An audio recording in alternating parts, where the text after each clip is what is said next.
त्रिदलं त्रिगुणाकारं त्रिनेत्रं च त्रियायुधम् त्रिजन्म पापसंहारम् एकबिल्वं शिवार्पणम्।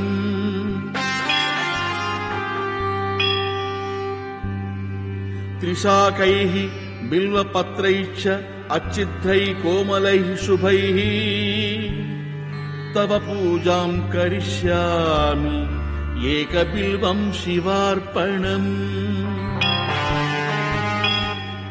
कोटिकन्या महादानं तिलपर्वतकोटयः काञ्चनं शैलदानेन एकबिल्वं शिवार्पणम्।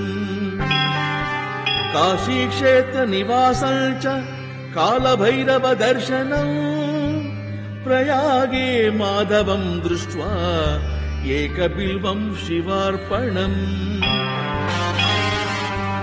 इन्दुवारे व्रतं स्थित्वा निराहारो महेश्वरः नक्तं औष्यामि देवेश एकबिल्वं शिवार्पणम्।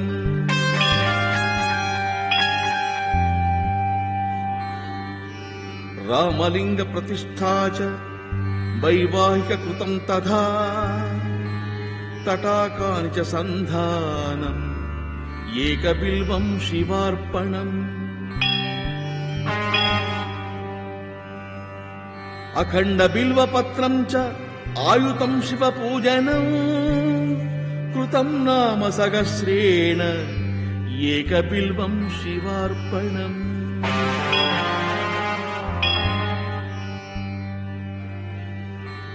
उमया सह देवेश नन्दिवाहनमेव च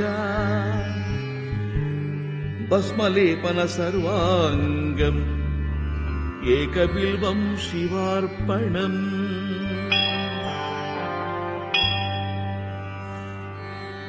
सालग्रामेषु विप्राणां तटाकं दशकूपयोः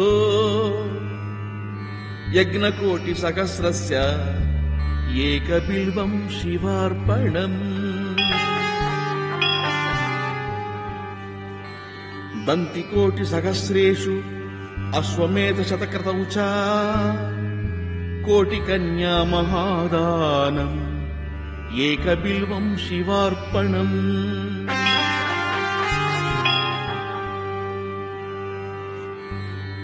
बिल्वानां दर्शनं पुण्यं स्पर्शनं पापनाशनम् अघोरपापसंहारम् एकबिल्वं शिवार्पणम्।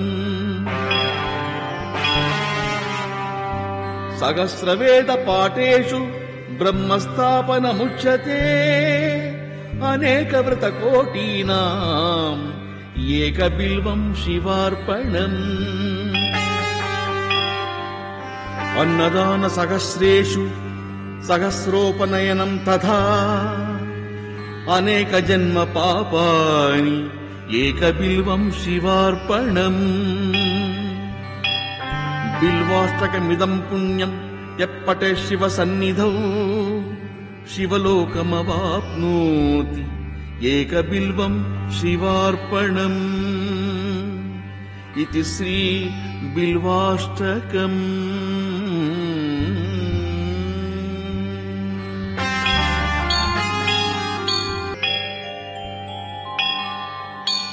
त्रिदलं त्रिगुणाकारं त्रिनेत्रं च त्रियायुधम् त्रिजन्म पापसंहारम् एकबिल्वं शिवार्पणम्।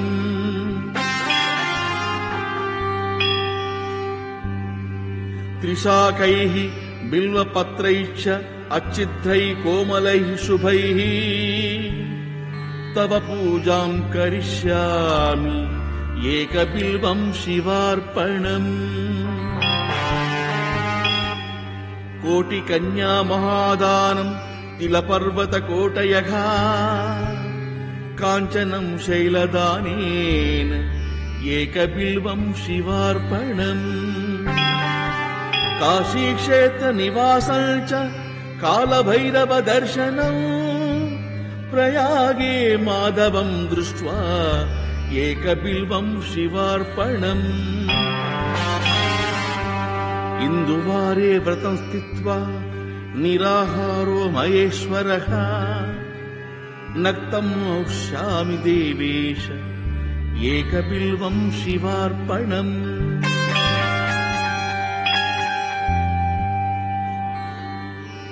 రామలింగ ప్రతిష్ఠా చ వైవాహిక కృతం తథా తటాకాని చ సంధానం ఏకబిల్వం శివార్పణం. అఖండ బిల్వపత్రం చ ఆయుతం శివ పూజనం కృతం నామ సహస్రేణ ఏకబిల్వం శివార్పణం.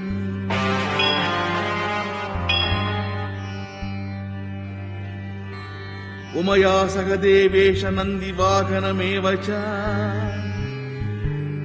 భస్మలేపన సర్వాంగం ఏకబిల్వం శివార్పణం.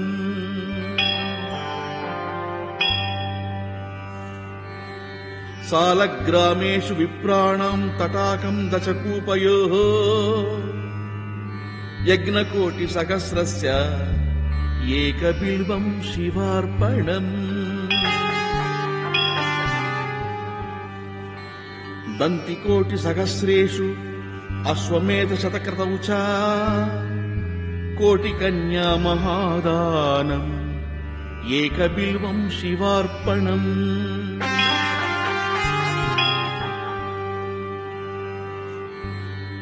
బిల్వానాం దర్శనం పుణ్యం స్పర్శనం పాపనాశనం అఘోర పాప సంహారం ఏకబిల్వం శివార్పణం.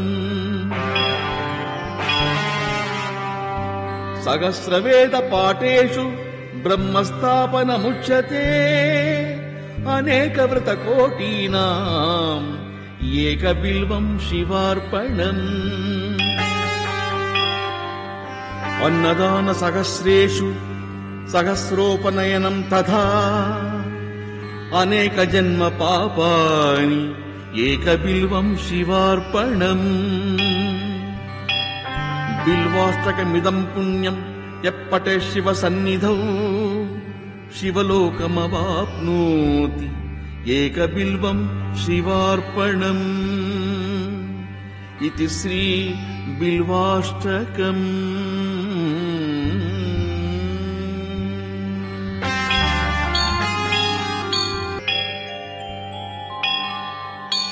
త్రిదళం త్రిగుణాకారం త్రినేత్రం చ త్రియాయుధం త్రిజన్మ పాప సంహారం ఏకబిల్వం శివార్పణం.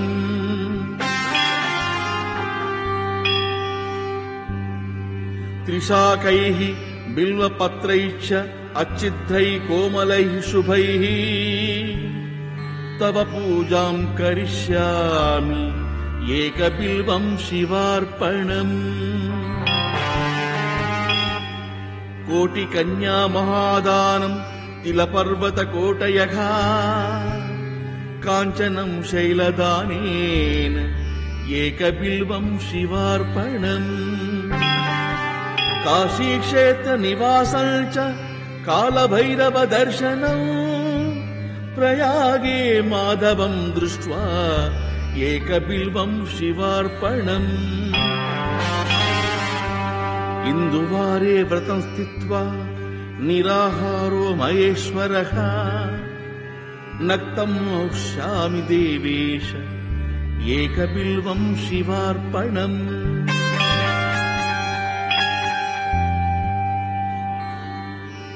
రామలింగ ప్రతిష్ఠా చ వైవాహిక కృతం తథా తటాకాని చ సంధానం ఏకబిల్వం శివార్పణం.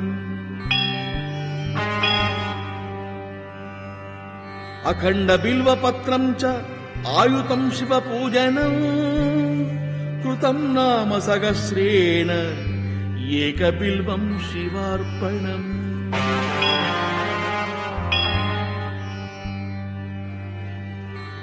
ఉమయా సహ దేవేశ నందివాహనమేవ చ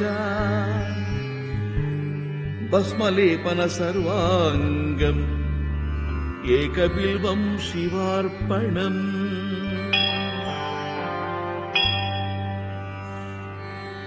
సాలగ్రామేషు విప్రాణాం తటాకం దశకూపయోః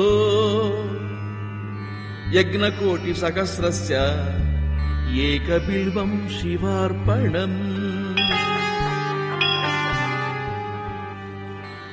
దంతికోటి సహస్రేషు అశ్వమేధ శతకృతౌ చ కోటి కన్యా మహాదానం ఏకబిల్వం శివార్పణం.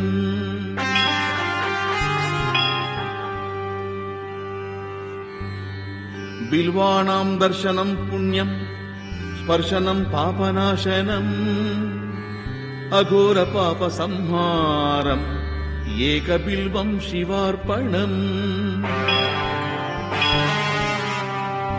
సహస్రవేద పాఠేషు బ్రహ్మస్థాపనముచ్యతే అనేక వ్రత కోటీనాం ఏకబిల్వం శివార్పణం.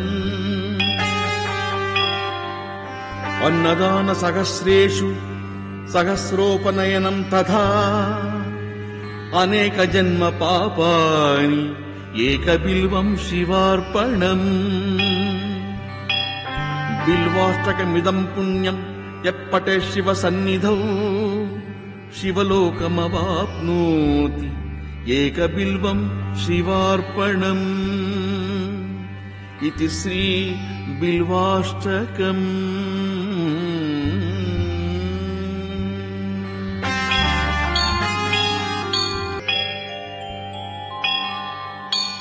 త్రిదళం త్రిగుణాకారం త్రినేత్రం చ త్రియాయుధం త్రిజన్మ పాప సంహారం ఏకబిల్వం శివార్పణం.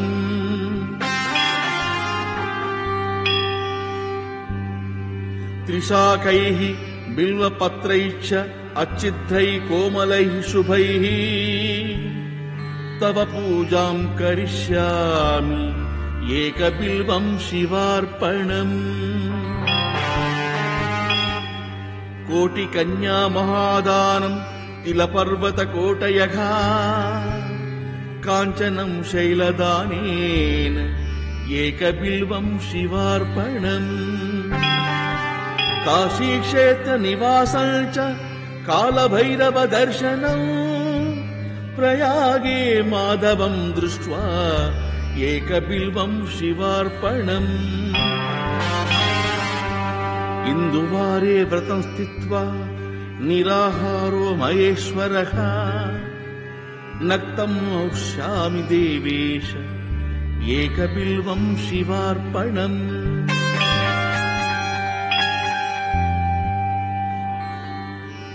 రామలింగ ప్రతిష్ఠా చ వైవాహిక కృతం తథా తటాకాని చ సంధానం ఏకబిల్వం శివార్పణం. అఖండ బిల్వపత్రం చ ఆయుతం శివ పూజనం కృతం నామ సహస్రేణ ఏకబిల్వం శివార్పణం.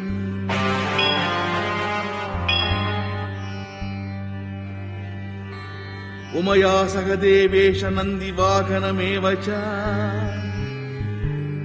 భస్మలేపన సర్వాంగం ఏకబిల్వం శివార్పణం.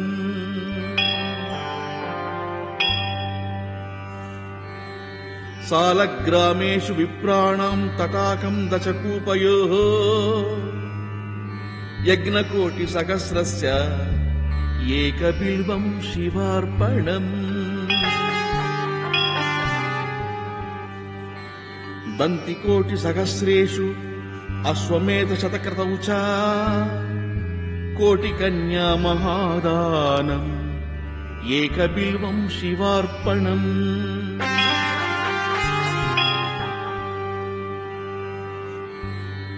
బిల్వానాం దర్శనం పుణ్యం స్పర్శనం పాపనాశనం అఘోర పాప సంహారం ఏకబిల్వం శివార్పణం.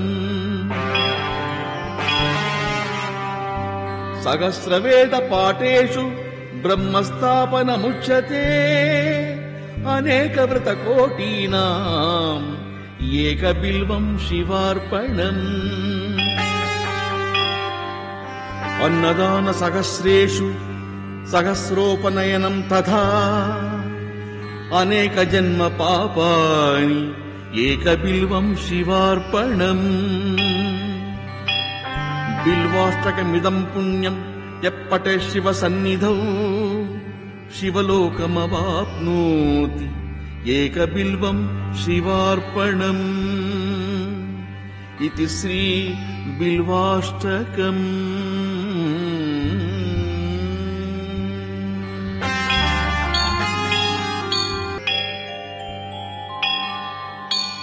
త్రిదళం త్రిగుణాకారం త్రినేత్రం చ త్రియాయుధం త్రిజన్మ పాప సంహారం ఏకబిల్వం శివార్పణం.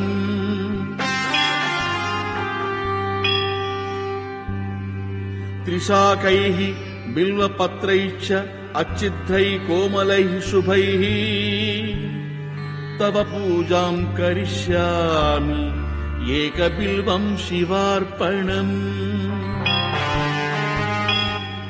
కోటి కన్యా మహాదానం తిలపర్వత కోటయః కాంచనం శైలదానేన ఏకబిల్వం శివార్పణం.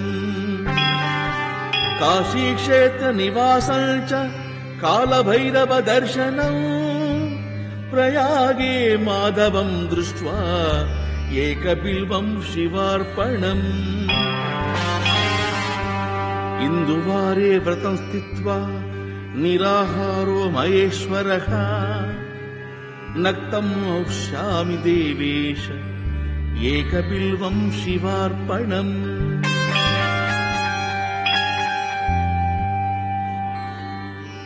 రామలింగ ప్రతిష్ఠా చ వైవాహిక కృతం తథా తటాకాని చ సంధానం ఏకబిల్వం శివార్పణం. అఖండ బిల్వపత్రం చ ఆయుతం శివ పూజనం కృతం నామ సహస్రేణ ఏకబిల్వం శివార్పణం.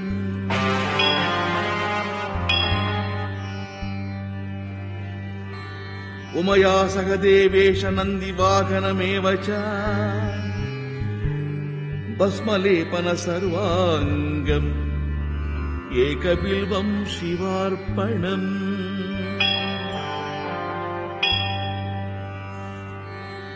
సాలగ్రామేషు విప్రాణాం తటాకం దశకూపయోః యజ్ఞకోటి సహస్రస్య ఏకబిల్వం శివార్పణం. దంతికోటి సహస్రేషు అశ్వమేధ శతక్రతౌ చ కోటి కన్యా మహాదానం ఏకబిల్వం శివార్పణం.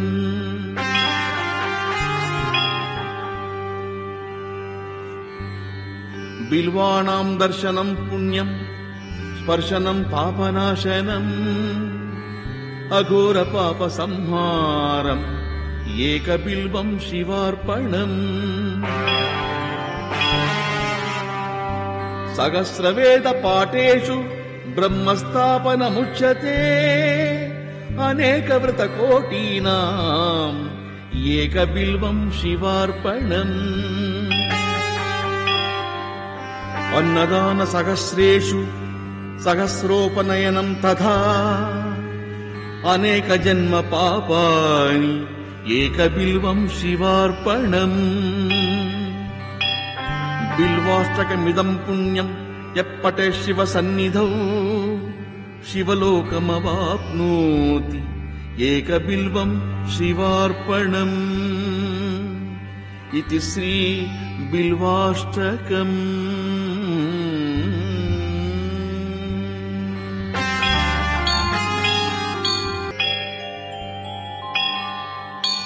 త్రిదళం త్రిగుణాకారం త్రినేత్రం చ త్రియాయుధం త్రిజన్మ పాప సంహారం ఏకబిల్వం శివార్పణం.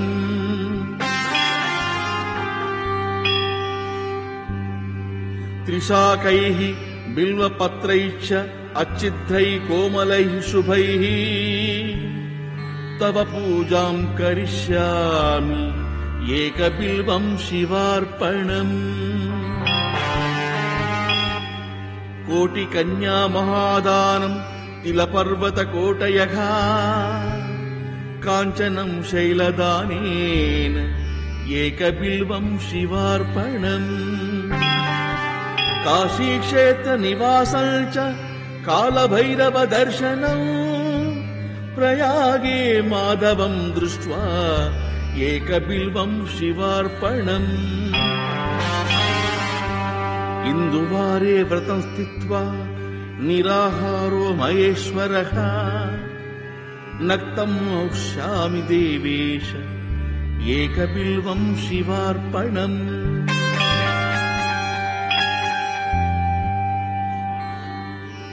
రామలింగ ప్రతిష్ఠా చ వైవాహిక కృతం తథా తటాకాని చ సంధానం ఏకబిల్వం శివార్పణం.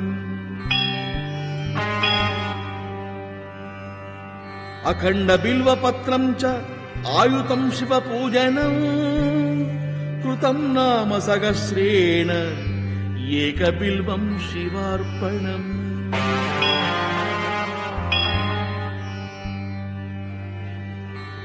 ఉమయా సహ దేవేశ నందివాహనమేవ చ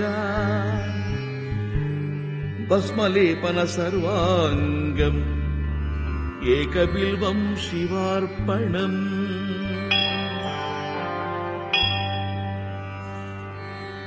సాలగ్రామేషు విప్రాణాం తటాకం దశకూపయోః యజ్ఞకోటి సహస్రస్య ఏకబిల్వం శివార్పణం. దంతికోటి సహస్రేషు అశ్వమేధ శతక్రతౌ చ కోటికన్యా మహాదానం ఏకబిల్వం శివార్పణం.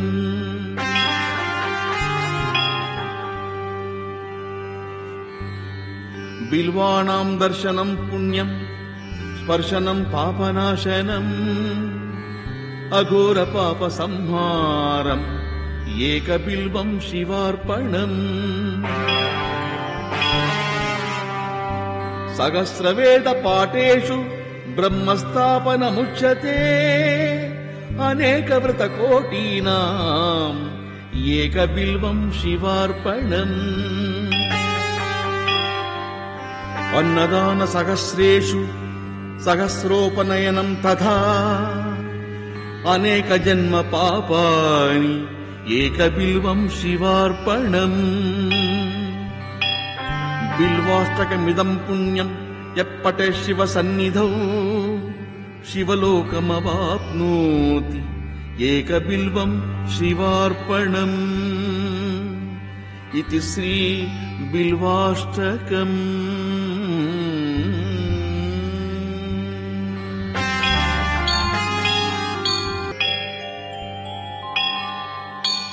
త్రిదళం త్రిగుణాకారం త్రినేత్రం చ త్రియాయుధం త్రిజన్మ పాప సంహారం ఏకబిల్వం శివార్పణం.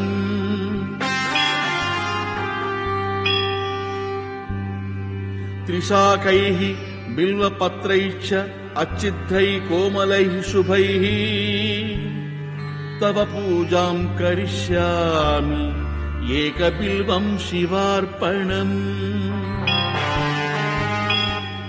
కోటికన్యా మహాదానం తిలపర్వతకోటయః కాంచనం శైలదానేన ఏకబిల్వం శివార్పణం. కాశీక్షేత్ర నివాసం చ కాలభైరవ దర్శనం ప్రయాగే మాధవం దృష్ట్వా ఏకబిల్వం శివార్పణం.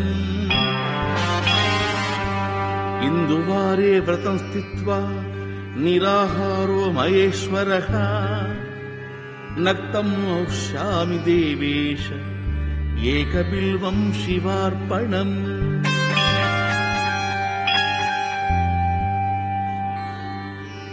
రామలింగ ప్రతిష్ఠా చ వైవాహిక కృతం తథా తటాకాని చ సంధానం ఏకబిల్వం శివార్పణం. అఖండ బిల్వపత్రం చ ఆయుతం శివ పూజనం కృతం నామ సహస్రేణ ఏకబిల్వం శివార్పణం.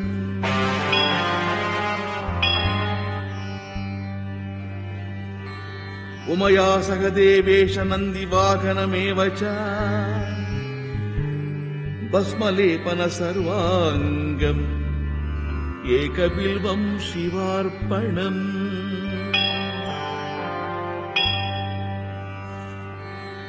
సాలగ్రామేషు విప్రాణాం తటాకం దశకూపయోః యజ్ఞకోటి సహస్రస్య ఏకబిల్వం శివార్పణం. దంతికోటి సహస్రేషు అశ్వమేధ శతక్రతౌ చ కోటి కన్యా మహాదానం ఏకబిల్వం శివార్పణం.